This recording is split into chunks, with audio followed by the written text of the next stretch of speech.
Hi, I'm William Henderson, and you're with Henderson's Heads Up. The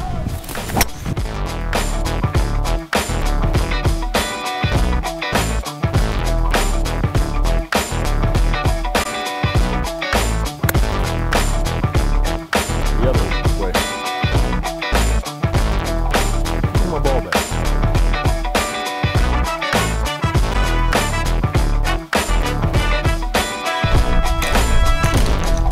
See you soon.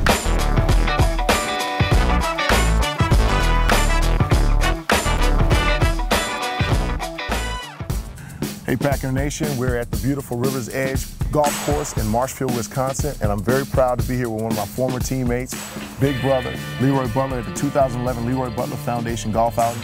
This is a great opportunity for us to be here today. Just newly inducted to the Packer Hall of Fame, I'm getting to share some time with Mr. Leroy Butler at this wonderful event, tell us more about your foundation, Leroy. Well, William, I think the good thing about the Leroy Butler Foundation is we raise money for breast cancer survivors, and we give the money directly to them. We don't send money to research and other causes because the bigger organizations does that. We just realize there's women out there suffering with breast cancer that can't pay the local bills, the things that people take for granted, you know, your mortgage, your car payments, and things of that nature. So we try to alleviate some of that pressure. Leroy, we're going to take some time to ride around with you today. Just enjoy your golf game, and I'm hoping the Packer Nation can enjoy hanging out with Mr. Leroy Butler and Will Henderson and other players today with 360pack.tv. Best thing about my term is all the players that I invite, they can hit as many mulligans as they want. No one will ever say anything about it. If they do, we'll have them escorted out of here. The most I've ever taken around was like 5, but maybe more today. I got a Ford dealership in Waupaca, Wisconsin, and Ford is obviously the #1 company. That's going very well. You can go to LeroyButlerFord.com, one of the few minorities that own a Ford dealership, Ford Lincoln. So that keeps me a lot busy, and that's a good way for me to meet some of the fans in the central Wisconsin area. But for the most part, between speaking engagements, golf tournaments, Ford dealership, I stay pretty busy. And I have a new 4-month-old little boy, Leroy Butler IV. And his nickname was, for about 2 days, 4. But it was like, do you really want to call him 4? They're going to think you named him after Brett Favre. I said, well, that's okay. So we're just going to call him the 4th. Oh, no, fluffed it. It's a scramble, isn't it? Oh, okay. If I had a good shot, it wouldn't have counted anyway. How's your collarbone feel in? You know, I can do everything. The only thing that's difficult is sleeping at night. Sleeping at night is terrible. I can't sleep on it. In pain it pretty much every morning. But golfing is not that bad. It's just sleeping in everyday, day-to-day operation. I mean, sometimes it's tough to kind of pick my son up. He's 17 pounds, because he wants to play sometimes. But other than that, for the most part, it's okay. Yeah, we get a club link, so we don't have to be around that tree. You know, that tree is only in your mind. Well, guess what? I got a lot of minds. Yep, I got a lot of minds. Oh my goodness, I looked up on that one.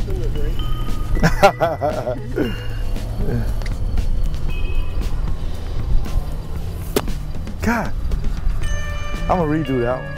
I had a club feet growing up, wasn't real athletic, wasn't real strong. 140 pounds for years. Got bullied a lot. Kids picked on me, all that stuff. But my goal was to play professional football to get my mom out of the projects, but sometimes it doesn't always go that way. I had a hard childhood, but I had a great life. And my mom taught me to be a leader, not a follower. And I think that's the reason why I made it. And you gotta be lucky along the way. You really have to be lucky. Go in, oh.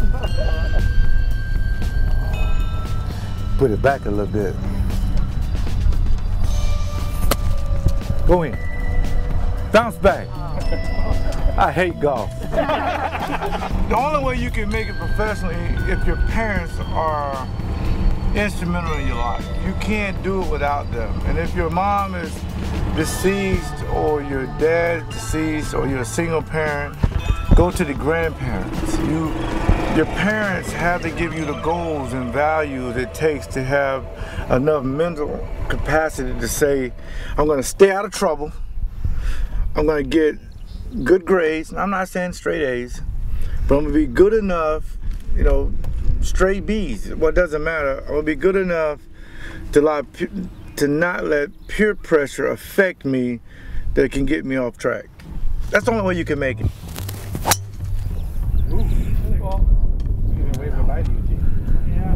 I almost missed that ball. Good ball. I almost missed it. I almost missed it. I think I'm a great athlete. It ain't about athletic ability and all that, because everybody, you know, big and strong in the NFL, you know, and just because you work out and run doesn't mean you're going to play professional football. It's in your brain. You got to just position yourself to even get there. And I think a lot of kids forget about that. They think playing video games and going to the mall, they can just go play professional football. It's a lot harder than that, but your parents have to be in your life. They have to be. Otherwise, it's a tough road. Got one or you need one? No, I got one. I carry 3 of them in my pocket. Sometimes 4.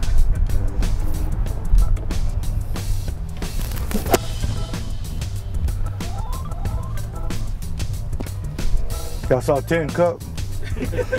This black cup.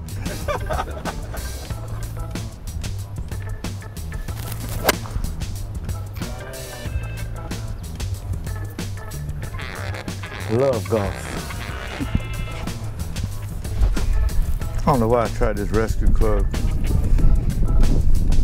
You know, instead of like throwing them away and breaking them, what people should do, just put it back in the bag and ignore it. The Lambeau Leap to me is very important. It was started in 1993, playing the Raiders. I think the LA Raiders at the time. And really cold, one of the coldest days in Packer history. I called the phone with Reggie White, picked it up, and Steve Wisniewski grabbed Reggie to tackle him, and Reggie lateraled me the ball. And as Reggie lateraled me the ball, I'm running down the sideline, and I see this guy with fluorescent orange on because he wants to go shoot deer. It was hunting season, and I just remember thinking in my mind, I want to do something special and something crazy, because I was always a crazy guy, and just jumped into the stand. It was just a spontaneous event.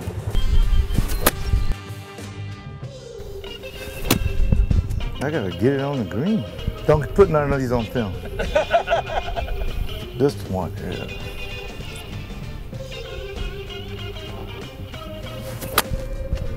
Watch how I go.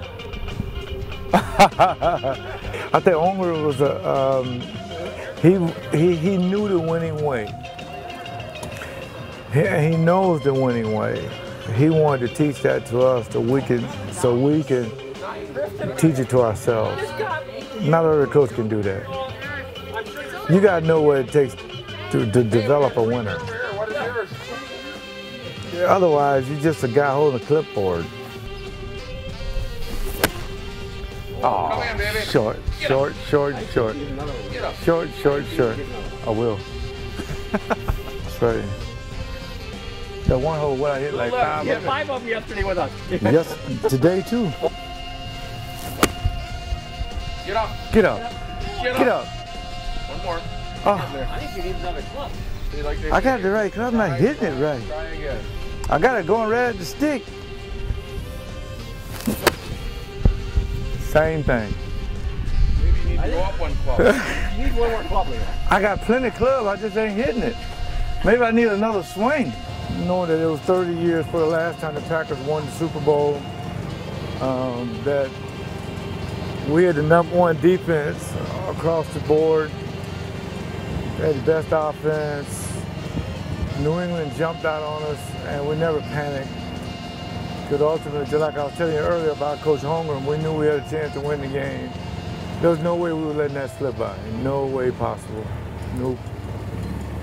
Nope. I never thought I'd go from being in a wheelchair, having club feet, to winning a Super Bowl. That was awesome.